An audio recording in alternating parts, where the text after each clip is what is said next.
All right. Well, welcome back to the channel, everybody. It's good to have you here. Clicking that play button one more time. Today, I'm going to kind of follow, I guess, the train I've been on recently, which has been more or less kind of taking these dispensational concepts and ideas and kind of looking at them, examining these things from another direction, more specifically from a preterist lens. And so, I'm going to continue to do that today, talking about something that's pretty popular. And I just want to say on the front end, I know that even in the preterist camps, there are different views about what I'm about to present to you. And so I say that to say that, this is where I'm at on it now, but I'm not super dogmatic about it either. So some of y'all, you come out with your pitchforks and stuff, and I just hold your horses, because I'm not going to argue with you about it.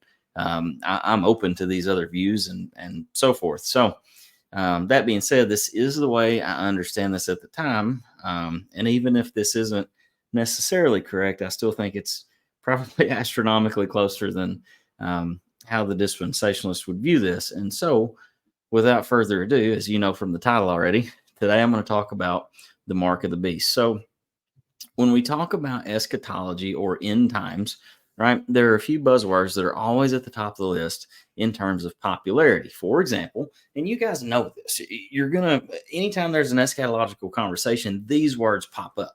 So you're going to hear people talk about the rapture, the Great Tribulation, Gog and Magog, the Antichrist, and so on and so forth. And the mark of the beast is no exception. It's always in the tippy top of those terms that are being thrown around. So the question to ask then is, what is the mark of the beast? And before we really answer that, we need to first look at kind of what other people are saying, the way that they understand this term. And so without further ado, according to gotquestions.com, which, to be honest with you, has some pretty good resources on it. I disagree with this, but they said this, quote, the main passage in the Bible that mentions the mark of the beast is Revelation 13, 15 through 18.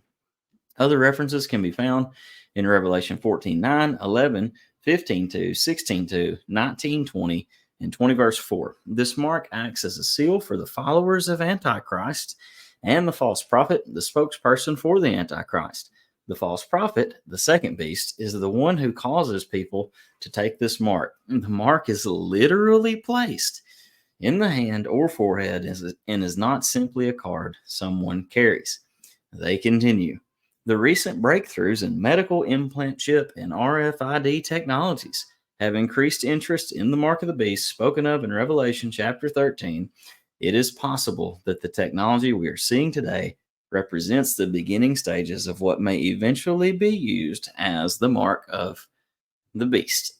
Again, that's from gotquestions.com. Let's look at another one.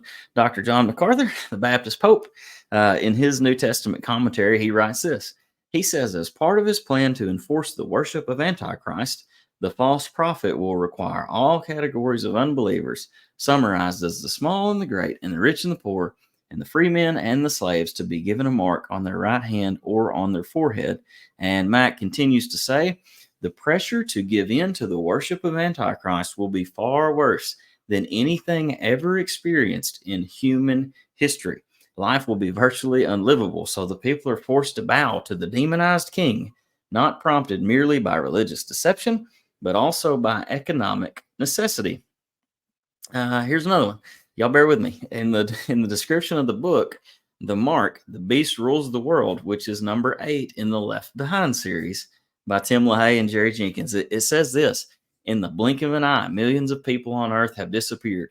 The rapture, predicted centuries ago in the book of Revelation, where's that at, has finally happened. Sorry. Now the evil one rules the world, and those left behind must make a crucial decision. Each one must choose whether to receive the mark of the beast or die. Never have faith and courage been more important for the group of believers called the tribulation force. Now, all these quotes that I've just read to you or shown you, they're from people who are holding to what's called the premillennial view of eschatology. These guys are dispensationalists. And I'll remind you that this is by and large the dominant view in the church today. Can't see that last paragraph. But the common thread of this view is that they all view the mark of the beast as still being in our future, and they believe it will happen during the Great Tribulation. Now, if you keep up with my channel at all, you know this, but on November 3rd, I released a video. It was actually part one of a two-part deal, but it was called America and the Great Tribulation, where I spent 34 minutes seeking to prove that the Great Tribulation was not this event that's future to us, but actually that it had already happened in the events leading up to the destruction of Jerusalem in AD 70. In other words, and don't miss this, and guys, if you're watching me for the first time, this might rattle you a little bit, okay? But what I'm saying is that the Great Tribulation was a first century event.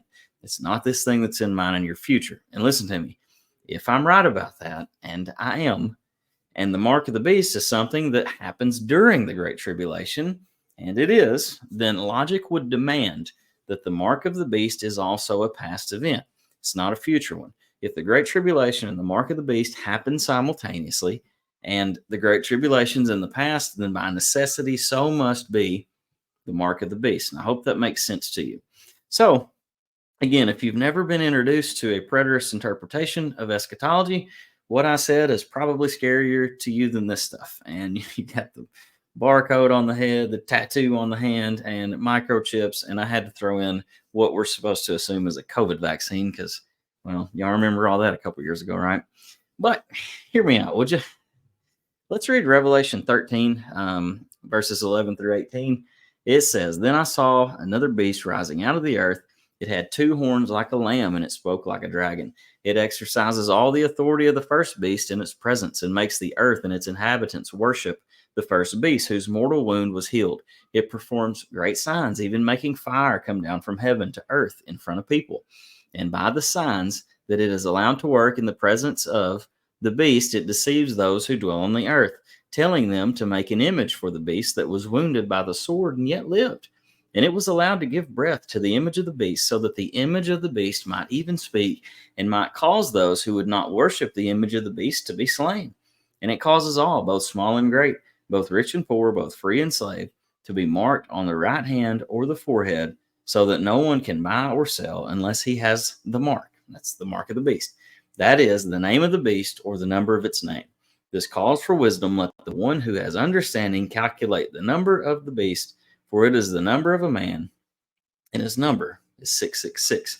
So the first question we need to ask as we approach this text, as we unravel this ball and we look at this thing and say, okay, if you're telling me this is a past event, we have to decipher certain elements of this, right? And understand what players who, what this meant, what's going on. So let's ask the question then, who is the first beast? Because verse 11 says, "Then I saw another beast rising out of the sea." Well, simply put, and if you go back and read verses 1 through 10, that's where the first beast is mentioned. But simply put, that first beast mentioned is Rome. And I'm going to touch on this toward the end of this presentation as well. But what I mean there is not the Vatican and the Pope Rome, like not all that, not Roman Catholicism Rome. What I mean is first century Nero-led, the first century Nero-led Roman Empire. And just a couple clues to help us see this. Number one is that John tells us in verse 1 that this beast came from the sea. And you say, well, what in the world's that got anything to do with anything? Well, here's what. When you look at biblical symbolism, the sea often represents Gentiles. And look, if you're new to that thought, you need to read James Jordan's book, Through New Eyes, and then Peter Lightheart has one called A House for My Name. Both of these books really take a look at this biblical symbolism and how they're used. But Daniel 7 is one where he sees this beast rising from the sea, and he goes on, and it's for essentially Gentile armies or nations. So the sea represents Gentiles. So that tells us that the first beast is a Gentile. Now, chapter 17 talks about the same beast, and it tells us that it's got 10 heads, and that these 10 heads represent 10 kings. Well, according to F.W. Farrer, the Roman Empire had 10 provinces in those days. They were like lesser kings, right? And then chapter 17 also tells us that the 7 heads of this beast represent 7 kings. Again, now, according to David Chilton, and this was in Days of Vengeance. If you've never looked at that book, you really need to. But Chilton says these 7 heads on the beast represent the line of 7 Caesars, with the one who is, meaning currently reigning at the time of this vision, was Emperor Nero. So if the first beast is Rome, we need to ask the question, who's the second beast, right? That's logical. And I contend to you that the second beast, and there's disagreement about this, and that's okay. But I believe the second beast is the religious leaders of Old Covenant apostate Israel. And again, verse 11 says, Then I saw another beast rising out of the earth. Okay, notice the difference. Just as the sea often represented Gentiles in this biblical symbolism, the land or the earth, if you're in Hebrew, it's eretz. If you're in Greek, it's gay or gi. Those words, they're always tethered or often tethered to Israel. They represent Israel. Think about how many times in the Bible you read the phrase tribes of the earth or tribes of the land, depending on your translation. You never see tribes of the sea, right? Why? Because that's a Gentile concept. It was the nation of Israel who was made up of 12 tribes, not Gentile nations. So we go on to see that this second beast had two horns like a lamb and it spoke like a dragon. So get that. The beast has the appearance of a lamb, but it speaks the words of death. You remember what Jesus told the disciples, Matthew 7? Oh, there it is on your screen, Matthew 7:15. He said, Beware of false prophets who will come to you in sheep's clothing. In other words, they look like a lamb, right? They look like one of you, but he says inwardly they're ravenous wolves. Now, that word for dragon that's used in verse 11 there is used elsewhere as a description of Satan. Now, what do we know to be true of him? Well, Satan is a liar and a deceiver. The word Satan literally just means adversary. So what you could read verse 11 as is, he had two horns. He looks like one of you, but he's got the words of an adversary. He's contrary to you. He's your enemy. And Jesus told him that this was coming. And look, what do you know to be true throughout all the New Testament? It was the Jews who were persecuting the church all over the place. They were bearing false witness about the church all through the book of Acts. And it was the Judaizers who were trying to get them to abandon Christianity and come back to the law of Moses. They looked like God's people, right? But they spoke the words of death. Now, let's ask the second question. Where does this beast get its power? Because we see there, it exercises all the authority of who? Of the first beast in its presence. So sticking with my interpretation then, we understand this to mean that Israel was more or less empowered by Rome. And how so? Well, here's how, because they were completely subservient to them. And as long as they did what the Romans wanted, the Romans would essentially let them carry on in their practice, right?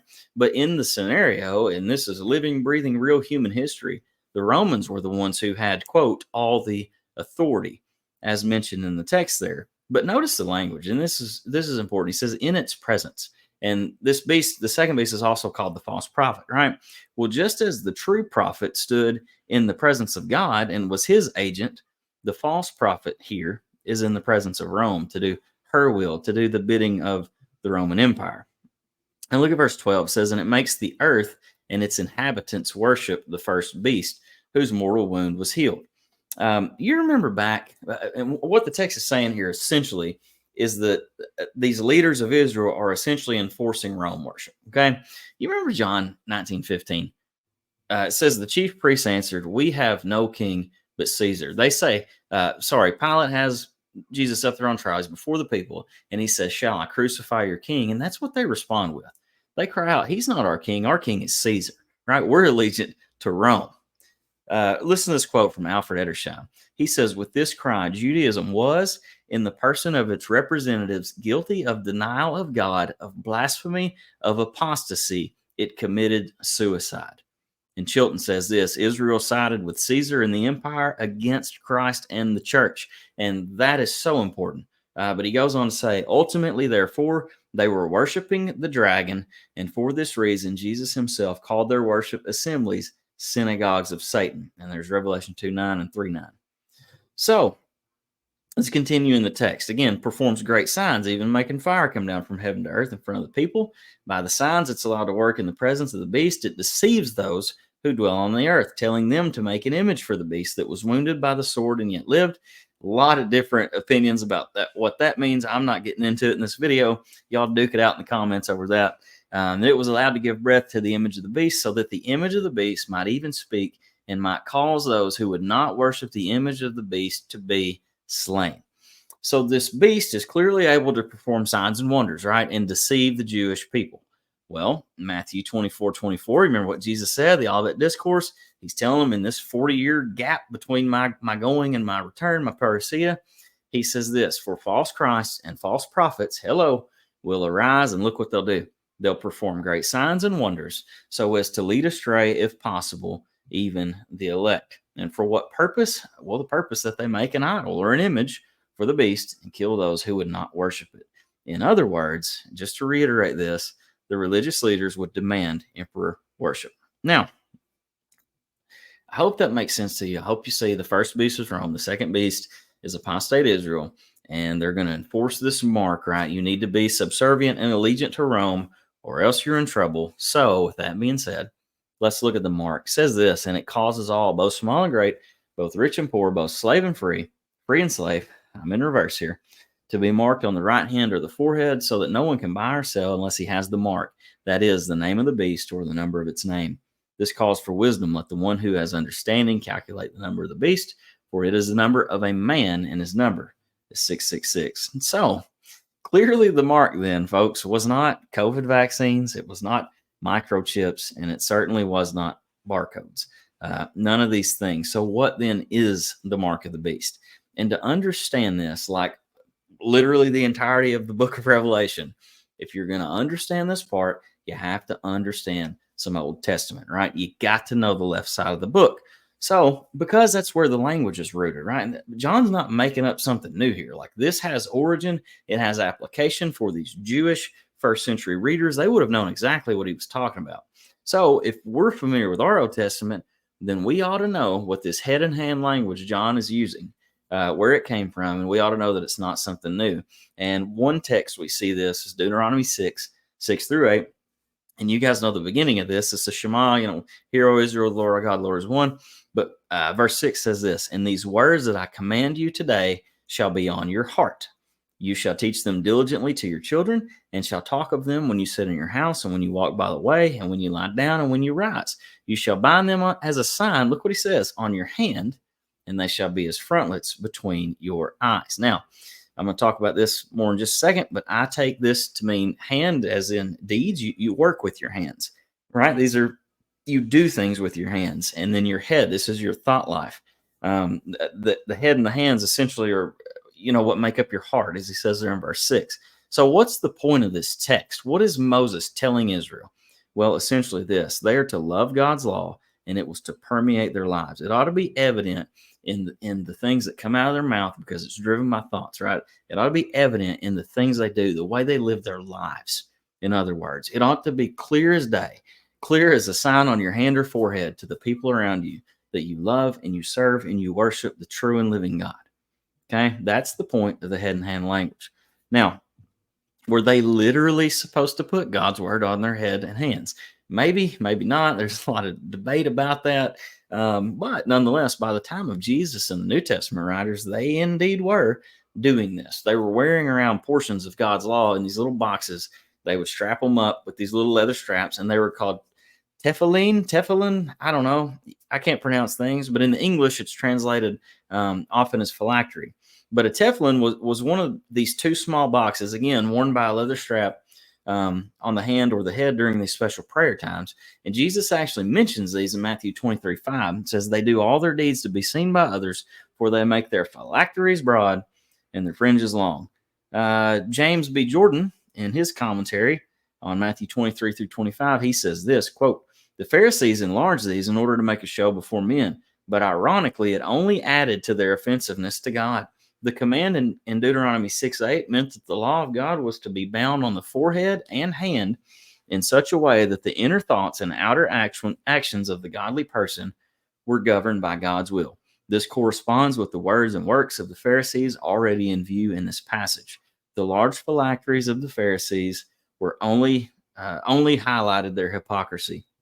The false prophet Pharisees are pictured the same way in Revelation 13, 16, and 17. So Jordan agrees with my interpretation that this was about those religious leaders. But all that said, so to be marked by God in the eyes of a first century Jew would have meant essentially to be in agreement with him, right? To delight in and to be submitted to him and his law. And to borrow from James Jordan again, the mark of God meant, quote, that the inner thoughts and outer actions of the godly person were governed by God's will. So with that in mind, You can read the text again about being marked on the forehead and the hand or whatever. So, what does it mean to take the mark here in Revelation? It means to be in submission to, right? It's what it meant in the Old Testament. If you had the word of God on your hands and on your head, you were submitted to God.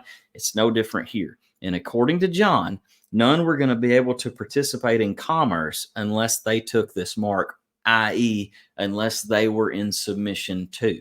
Submission to who? Submission to the first beast, the Roman Empire. And look, I underline that just to make that point where it says no one can buy or sell. You don't have the mark, you can't participate in commerce. So, again, who is the beast? I've already touched on this 1,000 times, but it says this calls for wisdom. Let the one who has understanding calculate the number of the beast, for it is the number of a man, and his number is 666. Well, according to Chilton, again, quote, it was by now clear to St. John's readers that the sea beast was the Roman Empire. And should there be any doubt, John uses 666 to make it clear to his Jewish readers who the beast is. The number 666 in our culture is more associated with the devil or rock and roll. And I mean, y'all have seen the stuff. But in John's day, it meant something totally different. And he actually tells them to calculate it, which in the Hebrew is really interesting. It carries the idea of a math equation. He's telling them to do a little work here. And you say, well, I don't get that. Well, here's what he meant. In John's day, back in their day, the people followed a system. And listen, I've heard people call this gematria and gematria. I don't know which way you pronounce it right, but what that was, it was a coding system where essentially the Hebrew people would assign a numeric value to a letter or to a name. Well, Nero Caesar, who was ruling Rome at the time of John's writing, was titled Neron Kaiser in Greek. And I've snipped this from the internet because I am not an expert at this by any means. But as you can see, here's how they calculate Neron Kaiser to come up with 666.